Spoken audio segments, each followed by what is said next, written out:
no instante final da caminhada do Cristo na terra, mais uma vez ele se dirige ao Monte das Oliveiras. Dava-se a perceber, porque o Monte das Oliveiras era uma propriedade particular. A facilidade com que Jesus ali adentrava dava a perceber que ele privava da confiança desse proprietário. E quando se encerrou a última ceia, ele sabia que era o momento final da passagem do seu messianato na terra. Ele foi ao Monte das Oliveiras. Deixou no Getsemane, todos nós ouvimos falar de Getsemane, os apóstolos, e pediu a Pedro para que orasse e vigiasse. E nós nunca paramos para pensar por que ele se dirigiu a Pedro. O Getsemane era um patamar onde ficavam as moedas das azeitonas.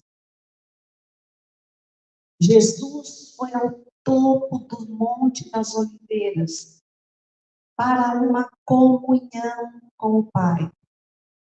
Entregou-se plenamente em prece ao Pai. No futuro, a Igreja Católica ergueu ali uma capela, cuja tradução do seu nome para a nossa língua é Aqui Jesus chorou. O Getsemane, onde ele deixou os que o seguiram, é muito importante para nós. Porque se era o lugar onde existiam as moedas das azeitonas, lembrando que elas são prensadas para delas extrair-se o azeite. É o recado que ele nos deixa, que o trabalho com ele é de compressão psíquica, até que se extraia de nós a seiva do exemplo que ele nos legou. É o patamar do trabalho duro, difícil. Portanto, ali não podemos nem adormecer. É necessário vigiar e orar. Contam as narrativas que por 3 vezes ele interrompeu a sua oração e retornou ao Getsemane. E Pedro estava dormindo. E ele questiona: Pedro, tu dormes? Claro que Pedro compreendeu aquela advertência de Jesus de forma completamente errada, como até hoje nós continuamos compreendendo. E Pedro acreditou, quando viu chegarem os soldados, que eram comandados por Malco, que ele era o responsável pela prisão do Cristo. Ele entendeu que Jesus lhe pedira que ficasse atento para não permitir a sua prisão.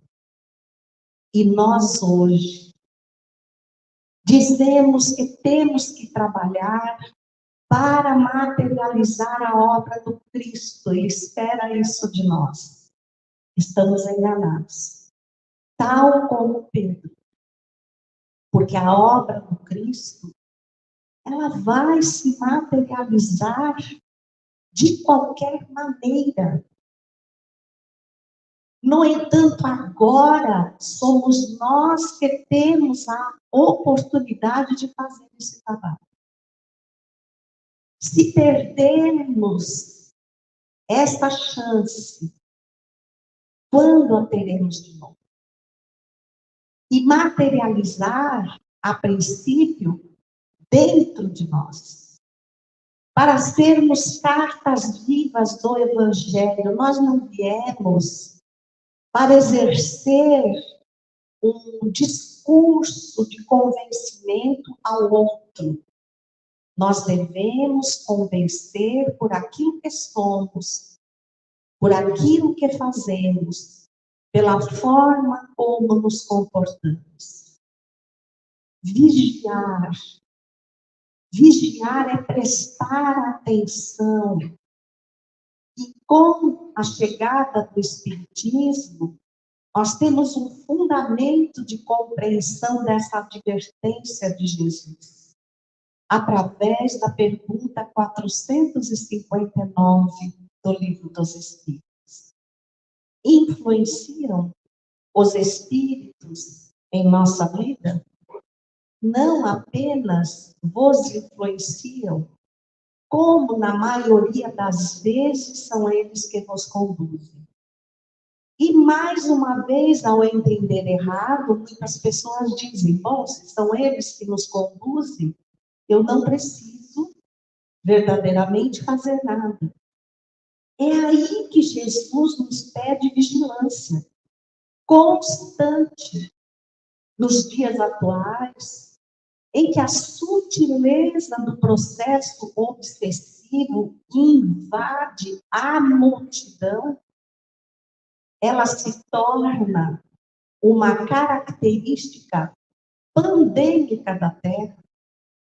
Como foi a época de Jesus, e que está em a Gênese, no capítulo 15, os milagres do Evangelho, no item 35, que nunca se viu na Terra um período de tanta obsessão e possessão coletiva como a época de Jesus. É óbvio, os espíritos infelizes queriam por todos os meios criar obstáculo à materialização da obra do Cristo na Terra. Claro que a época de Jesus, aqueles espíritos não tinham a condição que nós temos hoje. Não sabiam que os espíritos influenciavam a todo momento, se intrometiam no seu campo mental. Mas hoje nós sabemos. E diante disso, não podemos adormecer. Pedro, tu dormes. Pedro, tu estás distraído. Pedro, presta atenção às influências que passas a receber agora. E qual foi a influência que Pedro acolheu? A da vingança. Imediatamente, ele desembainha a espada e atinge a orelha de Malco. Jesus o adverte. Pedro, embainha a tua espada. Foi isso que aprendestes? Porque Jesus veio oferecer a outra face. Algum de nós é capaz de acreditar que Jesus não sabia exatamente o que iria acontecer? Claro que sabe. E Amélia Rodrigues, no livro Quando Voltar à Primavera, na lição O Milagre Não Solicitado, nos dá uma prova incontestável da superioridade de Jesus. Porque no início do seu messianato, ele vai a Nazaré anunciar aos seus, porque Jesus cresceu em Nazaré. A história de Jesus, que tantos mistérios são criados em torno, está muito clara no primeiro capítulo do Boa Nova. Ali fala que ele permaneceu por toda a sua juventude, lado a lado com o seu pai, trabalhando na carpintaria. Dizem que Jesus foi para a colônia dos essênios aprender o que Jesus teria para aprender com qualquer pessoa da terra, com qualquer espírito da terra. Então, Jesus nos legou o exemplo da sua contribuição, da sua responsabilidade perante a família, perante a sociedade. Quantas lições, quando realmente estudamos Jesus sob a ótica espírita, nos clareiam a própria existência. E neste momento, mais uma vez, os bastidores do mundo espiritual empenham todos os seus esforços para simplesmente apagar Jesus da face da terra. E é óbvio que para eles, prestem atenção, para eles está absolutamente claro que vão perder essa batalha. Mas sabe aquela história de eu já não tenho nada a perder, então sou capaz de fazer qualquer coisa? É isso que eles estão fazendo. E estão nos pegando como Pedro no Getsemane, totalmente adormecidos. Nesta situação, nós vemos os espíritas levantando questões que não condizem. Como, por exemplo, quando a pandemia do coronavírus se abateu sobre a Terra, a grande preocupação dos espíritas era com os espíritos das reuniões mediúnicas. E agora? Nós não temos mais reuniões mediúnicas, as casas espíritas estão fechadas. Esses espíritos vão nos perturbar. Só lembraram da existência e da influência dos espíritos naquele momento? Sendo que se nós formos pontuar os espíritos acolhidos em nossas reuniões mediúnicas, com todos que existem em derredor da Terra, eles significam a menor porcentagem. E eles não dependem das nossas reuniões mediúnicas para serem esclarecidos.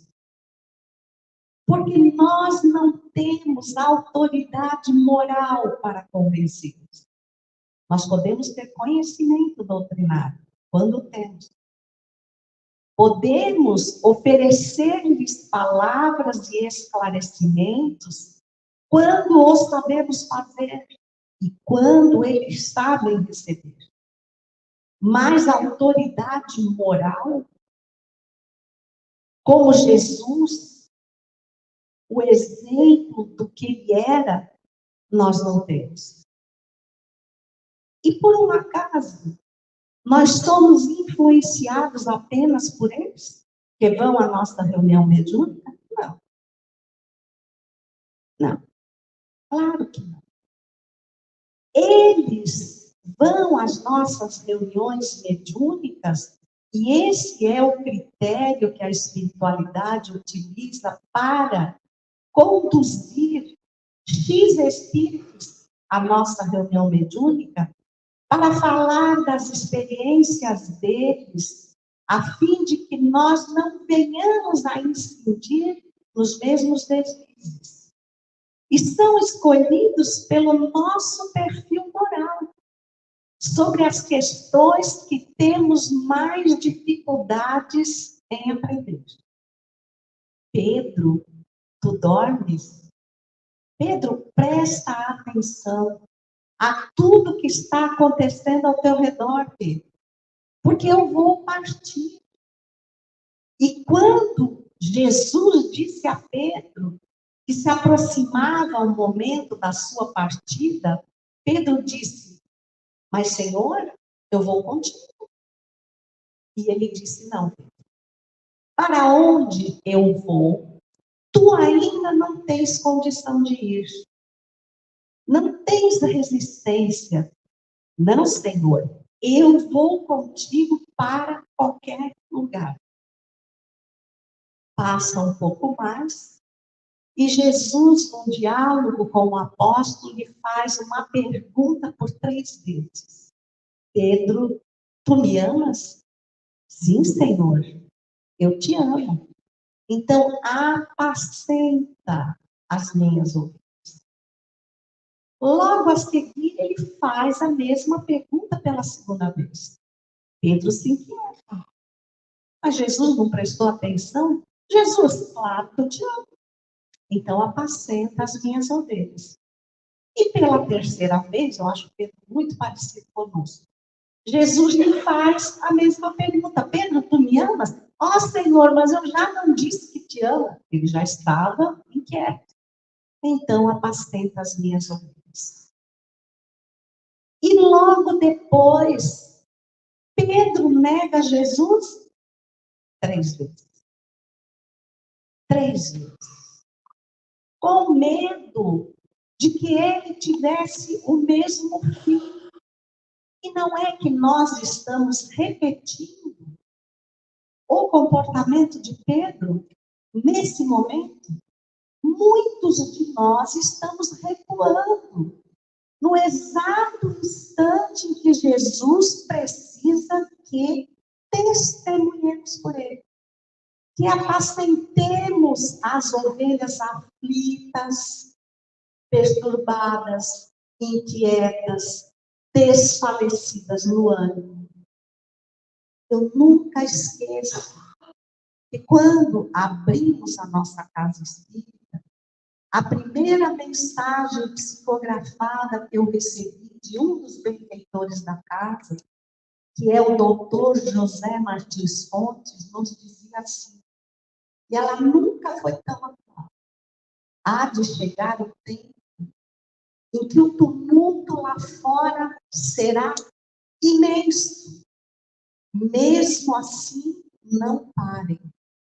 É necessário que aqueles que escolheram viver esse tumulto, quando esgotarem todas as forças, ao baterem na porta desta casa, vos encontrem trabalhando. Quantos se evadiram na casa no período pós-pandemia? Quantos estão adormecidos ante os seus compromissos com o Cristo? Porque todos temos um compromisso com Cristo. E por que é que esfriou o nosso ânimo? Por que que esfriou a nossa vontade de servir com alegria? Porque não basta ir à casa espírita. Eu preciso sentir a alegria cristã de servir, não ser um peso sobre mim. Veja que as advertências de Jesus a Pedro eram cheias de simbolismos. Para onde eu vou, tu não tens ainda a condição de ir. E cabem para nós. Então eu me dei conta, nesse momento de pandemia, que todas essas perguntas, essas inquietações, elas existiam porque nós não sabemos a biografia do Cristo. Nós não sabemos. A gente diz que ele é o governador espiritual da Terra. É o que a gente fala. Mas o que está em torno dessa governança, na verdade, poucos sabem. Poucos leem a revista espírita. Poucos estudam as obras da codificação. O que dirá as obras confiáveis, vamos colocar aqui em evidência, que constituem a biblioteca espírita em torno da codificação. E quando nós as consultamos, nós vamos à Revista Espírita, em fevereiro e março de 1868, e encontramos ali duas matérias intituladas Espíritos Marcados e os Messias do Espiritismo, mas é sob a ótica espírita.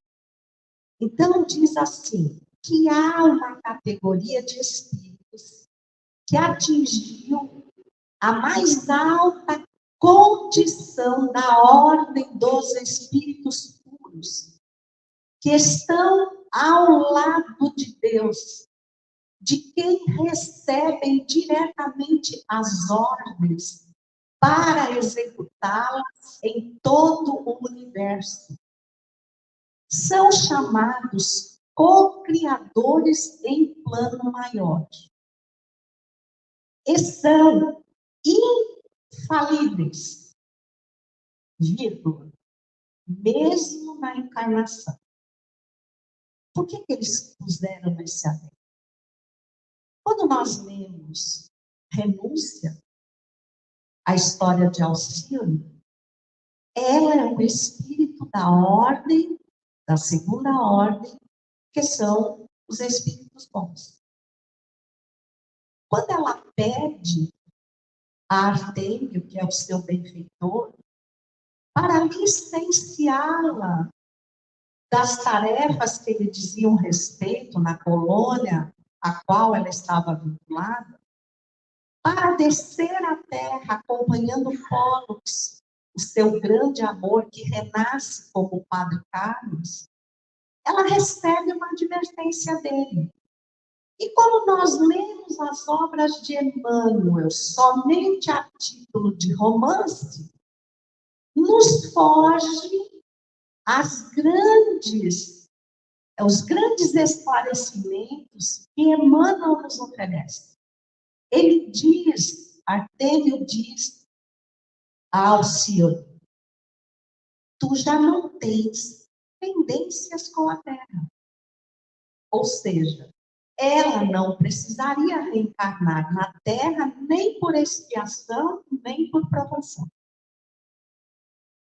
Porém, quando no corpo sofrerás a influência dele e poderás equivocar-te. Ela não era infalível. Quando fala da ação do corpo, nós vinculamos exatamente a obras póstumas, na sua segunda parte, minha iniciação no Espiritismo, regeneração da humanidade, onde Kardec diz que a quase totalidade da humanidade, quando retorna ao mundo espiritual, espanta-se pelas atitudes que tomou sob a influência corpórea. Envergonha-se do que fez. Então, prestemos atenção que o nosso corpo é um conglomerado hormonal. Tudo que vem em direção ao nosso corpo, ao adentrar no nosso campo cerebral, é interpretado por um derramamento hormonal.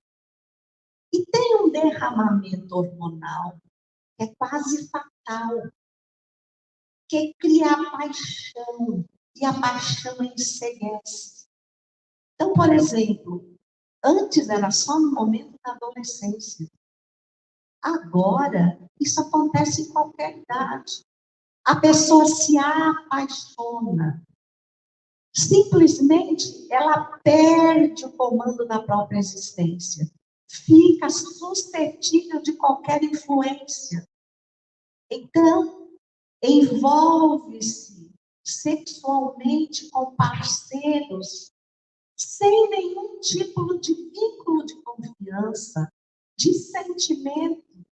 E muitas vezes, a partir desse momento, como diz Joana de Ângeles no livro Constelação Familiar, ele vai abortar o planejamento reencarnatório para assumir responsabilidades por atitudes impensadas. Impensadas. Então, a gente começa a entender a advertência que Artêmio fez ao Alcíone. E passa a entender por que na Revista Espírita se coloca que ele é infalível, mesmo na encarnação. Gente, se Jesus é infalível, que medo é esse que eu tenho?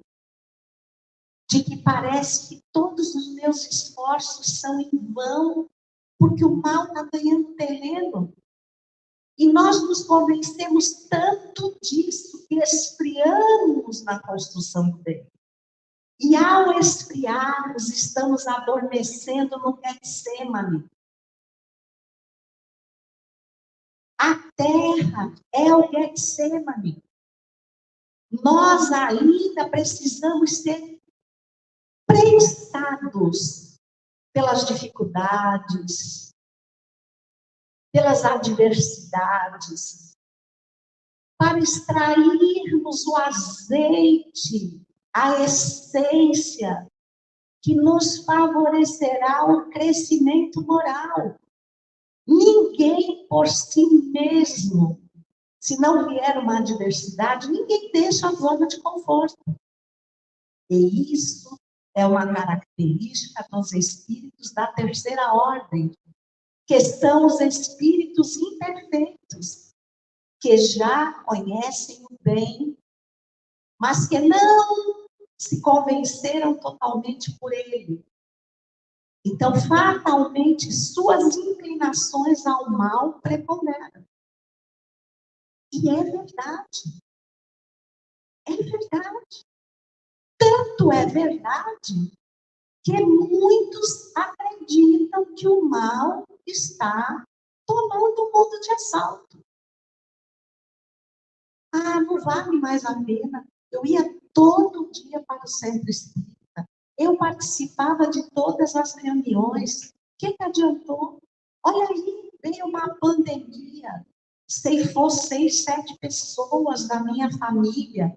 É como se ele estivesse dizendo, poxa, Jesus, eu estou te servindo até agora e você não fez nada de bom por mim. O que você está fazendo aí? Que governador da terra é você que não toma uma atitude? É a mesma coisa. Será que algum de nós parou para pensar que se Jesus é um espírito infalível, ele é capaz de tirar o supremo bem do pior mal? Ou a gente quer trazer Jesus para a nossa acanhada visão de que, de repente, algo acontece em nossa vida e nós não sabemos o que fazer. E transferimos isso, como Jesus disse, meu Deus, eu me distraí, a pandemia tomou conta da terra. E agora, o que eu vou fazer? E nós ficamos à deriva. Mais uma vez, nos socorremos de Joana de Ângeles. Então, vamos ao Vidas Vazias, na sua lição número 11, Estado de Transe, onde ela afirma que nós andamos tão distraídos que os espíritos infelizes invadem com muita facilidade o nosso psiquismo.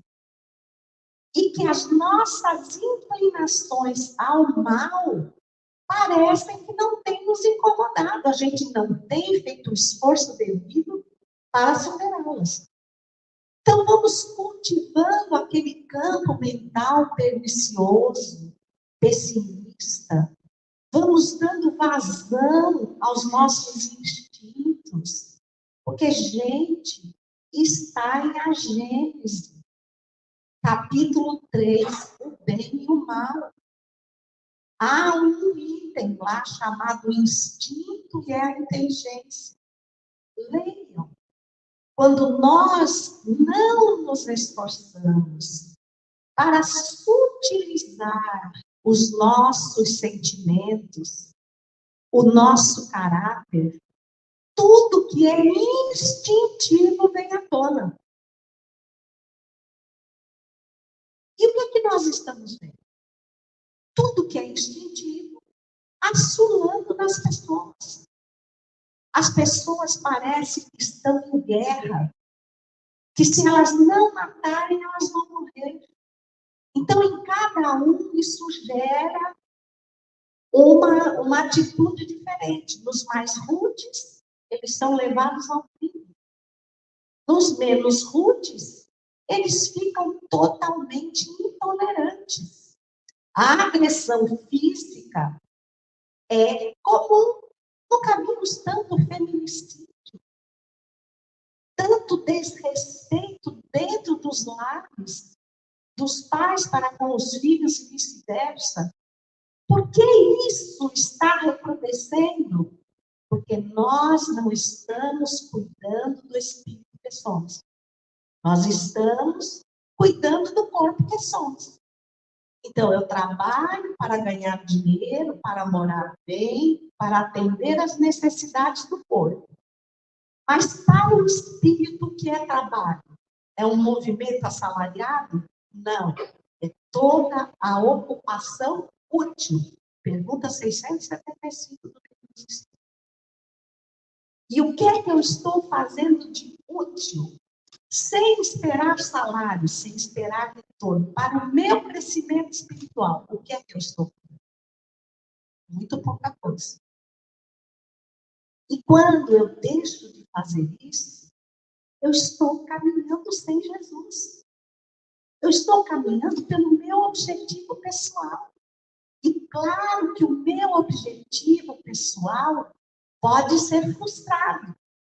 Então, eu vivo atemorizado de que, se eu perder o emprego, se eu não conseguir pagar as contas, se eu tiver que mudar dessa casa, se eu tiver que descer do meu patamar econômico, nós estamos sendo movidos mais pelo instinto do que pela razão, do que pelo sentimento. E claro que ao fazermos isso, exacerbamos o egoísmo, que é a chaga da humanidade. Pergunta 913 do livro dos Espíritos. E aí eu faço tudo para me destacar, para me garantir, mas só nos limites da vida física.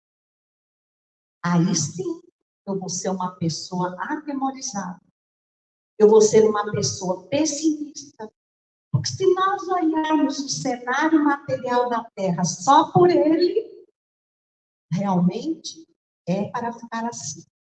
Mas se eu digo que Jesus é o governador espiritual, se eu sei dessas informações, não apenas pela revista espírita, o livro A Caminho da Luz, de Emmanuel, é belíssimo. Ele fala da grandeza do Cristo. Ele fala de todo o seu trabalho como co-criador em plano maior, da elaboração, da construção do planeta Terra.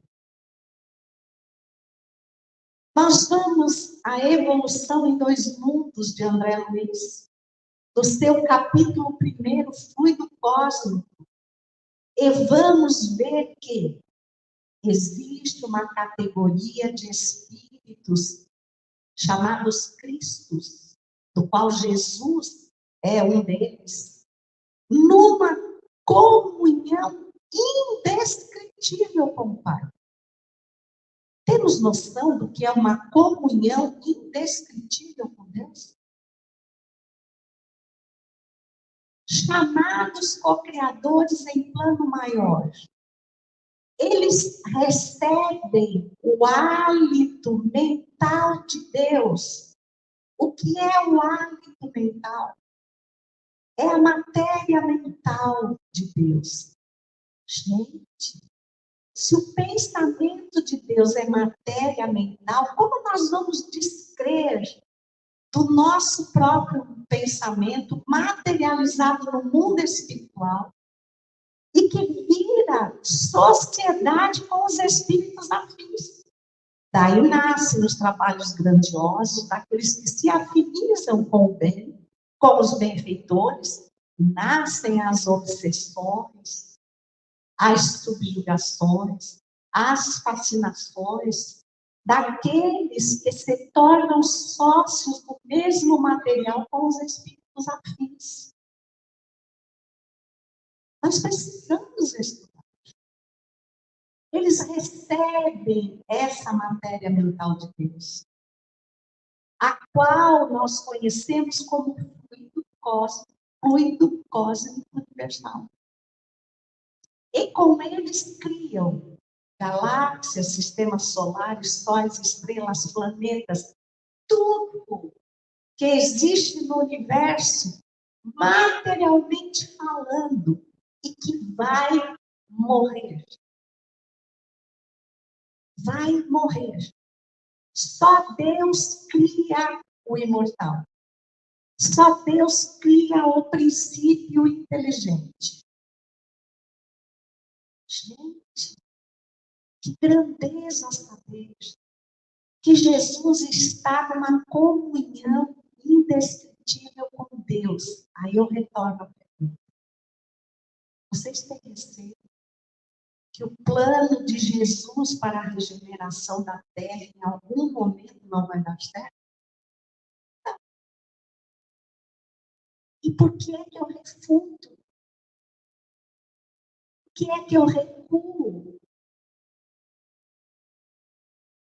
Se ele é infalível, ele não precisa de mim. Mas mesmo assim, confia a oportunidade de fazer o melhor para a minha recuperação moral. Quando a Terra foi criada, claro que ela recebeu espíritos primitivos, aqueles que davam os primeiros passos no campo nominal, na razão, na inteligência, no pensamento contínuo, e agasalhou espíritos revoltosos, avançados intelectualmente. Claro. Por isso, o início da Terra é feito de guerras, de submissão, de prepotência, de orgulho. Os simples e ignorantes aprenderam com os déspotas. Mas Jesus veio em pessoa. Ele deixou o mundo espiritual e se corporificou na Terra para nos mostrar como fazer. Ele não precisava. Quantos em seu nome vieram e nós não os ouvimos? Vieram em todas as épocas, em todos os cantos do mundo. Criaram grupos religiosos, mas Jesus instituiu a religião do amor, que passa por cima de todas as fronteiras. Ele instituiu uma era nova para a Terra. Dividiu a humanidade antes e depois do Cristo. Ofereceu a outra face. Ele nos mostrou que o caminho não é de confronto, não é de disputa, é de cooperação. Cooperação. Quanto tempo mais vai durar essa nossa reencarnação? Pergunte para você. Porque cada um de nós está numa faixa etária, que também não representa que vamos partir amanhã, porque somos mais velhos. Porque partem os jovens a todo momento. E nós temos aqui um casal muito querido, que nos encontramos num aeroporto, né, para eles nos narrarem a partida do filho de Noé. Então, eles viveram essa situação E a experiência deles vem a nós e nos pergunta: quanto tempo mais eu tenho nesta reencarnação? Em que eu sou espírita, que eu posso voltar num outro país, numa outra religião. Agora está mais fácil. Como espíritas que somos, nós estamos tendo uma oportunidade de não adormecer no Getsemane, de saber e prestar atenção à sutilidade dos pensamentos que me invadem no campo mental e recordar que é Jesus me perguntando: Pedro, tu me amas? Então apacenta as minhas ovelhas. Ele não disse: vai lá, bate nas minhas ovelhas. Larga as ovelhas se elas quiserem fugir. Apacenta. Nós estamos dentro de uma casa espírita, que é o redil, com todos os recursos que o Espiritismo nos oferece para fazermos um trabalho excepcional. Está nos sendo oportunizada a escolha, como houve a escolha dos espíritos na constelação de Capela. Eles não foram obrigados a seguir o Cristo, que no nosso caso é Jesus. Ele também não nos obrigará. Mas é bom que nós saibamos que estamos vivendo, talvez, uma das últimas oportunidades de escolha. O que é que você está escolhendo? Quando tudo dentro do Espiritismo conjuga para que nós sejamos apóstolos do Cristo, para que nós cresçamos. Usa-se tanto hoje o termo empoderar. Nós empoderemos ante Jesus para representá-lo na terra sem nos envergonharmos. Porque tem gente que tem vergonha de dizer que é cristão, que é espírita. Porque vivemos hoje num mar de preconceitos que, de repente, só com isso podemos ofender alguém. Nós estamos tímidos demais. Tímidos demais. O Espiritismo não está transparecendo de nós lá fora, nas nossas atitudes diárias, no convívio com a família, no campo profissional, no campo dos nossos amigos.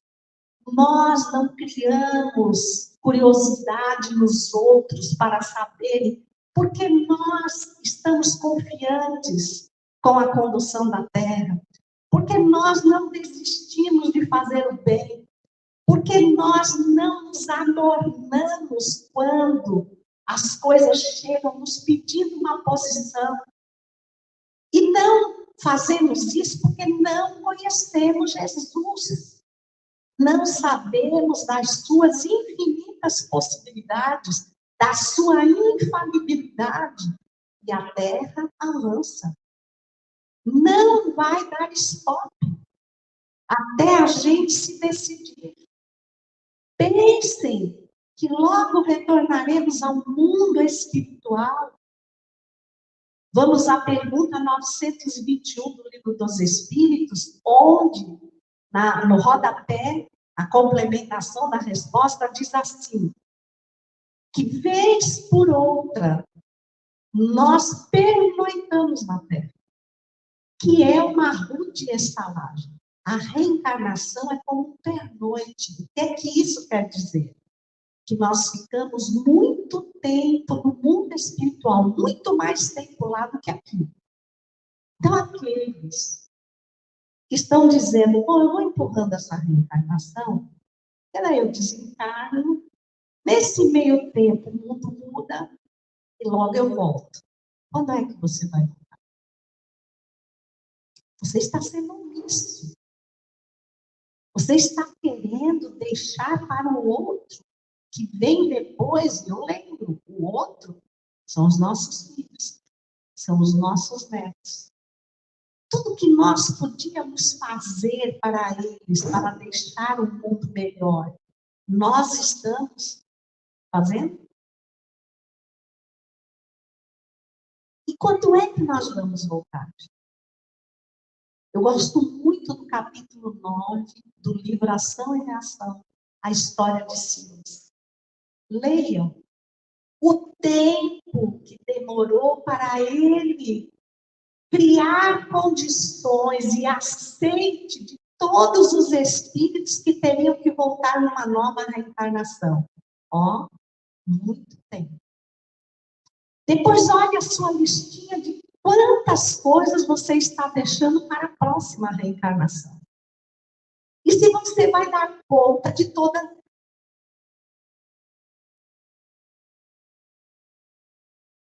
palestrante, aula, quem sabe na próxima reencarnação? É muita coisa.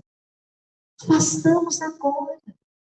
Neste momento em que Jesus, numa comunhão indescritível com o Pai, dá prosseguimento ao seu planejamento evolutivo da Terra em direção à regeneração. E vez por outra, quando ele desce ao Getsemane, nós estamos despertos. Nós estamos tomando cuidado com as aceitações dos pensamentos dos espíritos. Estamos servindo ao bem, criando obstáculos para aqueles que tentam nos convencer, não vai dar certo. Olha, as casas esvaziaram, os trabalhadores fugiram. Isso não é um recado, talvez não seja o caminho certo. Olha só, que sutilidade. Nós conhecemos Pedro no Getsemane. Nós conhecemos Pedro na conversa íntima com o Cristo. Ele negou Jesus 3 vezes. Mas quando Jesus partiu, Pedro foi realmente a rocha. Com João e Tiago, os 3 que estavam presentes nos momentos mais importantes, no Monte Tabor, na Transfiguração. Em tantos momentos, eles sedimentaram o cristianismo na terra, porque o cristianismo estava fadado a ser engolido pelo judaísmo. E nós, os cristãos da primeira era, do Consolador prometido, o que é que estamos fazendo? Para sedimentá-lo na terra. A própria Revista Espírita, em dezembro de 1861, no artigo Organização do Espiritismo, no item 9, diz assim: o Espiritismo não veio buscar perfeição, não veio buscar os perfeitos na Terra, mas aqueles que desejam sê-lo, porque o seu objetivo é a regeneração da humanidade, não é dos frequentadores do centro. Então, é um trabalho muito mais amplo do que frequentar o centro ou fazer uma tarefa ou outra. É levar o que aprendemos aqui para a nossa vivência lá fora, para abrir os olhos dos que estão enceguecidos pela materialidade, para confortar os aflitos, para despertar os que dormem, para sedimentar a certeza de uma terra melhor. Está em nossas mãos. Quisera, no momento em que formos chamados à desencarnação, e seremos, deixaremos tudo. É tão interessante que a gente passa a vida inteira, num sacrifício danado, investindo numa previdência privada. E quando eu me aposentar, para ter uma complementação que me dê uma dignidade de vida. Mas você vai viver até se aposentar? Por que você investe no incerto?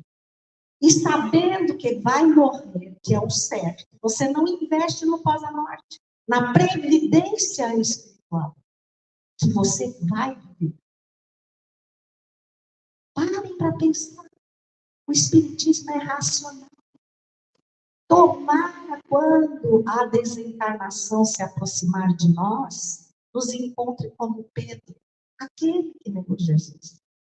Quando ele foi arrancado da prisão, e como Jesus, conduzido por um pelotão de pretorianos, à frente, Sertório Aniceto, um comandante cruel, que via a multidão cercar o velho apóstolo, que já passara dos 80 anos, chamá-lo de pai, beijar-lhe as mãos, pedia clemência, e cada vez mais endurecido, ele forçava a caminhada, daquele corpo ao quebrado, ele tocava os soldados para judiar de Pedro, ele o constrangia moralmente.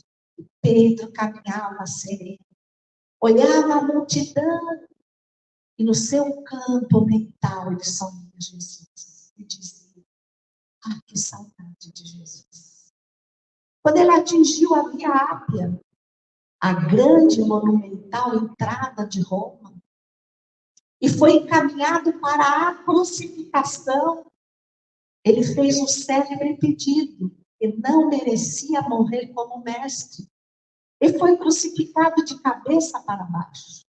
Sertório Aniceto andava de um lado para o outro. O velho apóstolo não morria. Ele queria divertir-se, beber, ir para junto das mulheres de uma vida, com os demais soldados. Ele tomou de uma pedra pontiaguda, atirou certeiramente a testa do apóstolo. O sangue jorrou, cobrindo-lhe os olhos. E ele disse: que saudades de ti, Jesus. E quando a vida foi se esvaindo, ele viu Jesus. Jesus tomou-lhe a mão, convidou-o a segui-lo.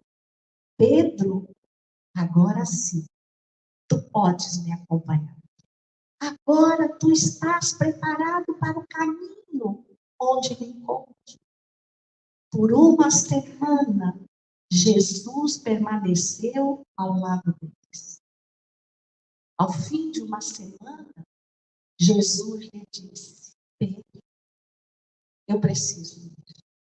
Eu também vou. Mesmo? Não, Pedro. Agora tu vais te recuperar. Tu mereces permanecer. Não, Senhor. Desta vez eu vou contigo. E só depois perguntou: para onde vais? Jesus apontou-lhe a terra mergulhada em sombras, a região onde o Império Romano dominava. Era choro, era ranger de dentes, era crueldade, eram gritos, as arenas superlotadas. Jesus disse: é a hora do grande testemunho. Recrudescem as perseguições àqueles que clamam em meu nome. Não posso deixá-los. Agora mesmo, muitos se encontram à beira das catacumbas, ouvindo falar de mim, e logo serão atirados às arenas. Eu vou estar com eles, e eu também, Senhor. E veio com Jesus. Emocionou-se ao ver que os apóstolos, os discípulos se multiplicavam, a multidão aflita, deserdada, buscava Jesus. Pedro ficou extasiado. De repente sentiu um toque. Era Jesus que lhe dizia: Pedro, alguém fala em teu nome. Ele olhou um homem ao quebrado, ajoelhado em meio às catacumbas, com uma criança estirada em seus braços que dava mostras de não mais ter vida. E ouviu que o homem dizia: ó Santo Apóstolo do Cristo, perdoa-me o que te fiz. Pedro ateitou, era sertório ao instante. Uma semana depois, o filho extenuado, Pedro olhou para a criança, vergou-se sobre os dois, clamou aos céus. A criança despertou e disse: papai, eu estou bem. Sertório Aniceto ergueu os olhos, mal sabia que não olhava diretamente o céu, mas que o seu olhar atravessava o olhar de Simão Pedro e dizia: ó apóstolo, gratidão pelo que fizestes. Tu me destes coragem e a partir de hoje eu não sirvo mais ao Império Romano. Eu sirvo a Jesus. Até a minha morte eu servirei a Jesus. Que bom. Se nós, e tantas vezes negamos Jesus, que tantas vezes recuamos ante a convocação para o testemunho, pudermos finalmente servir para todos sempre. Porque, afinal de contas, se eu não tivesse um espírito da envergadura de Jesus, com a grandeza e infalibilidade de Jesus, quem eu seria? Seria muita paz e profunda gratidão.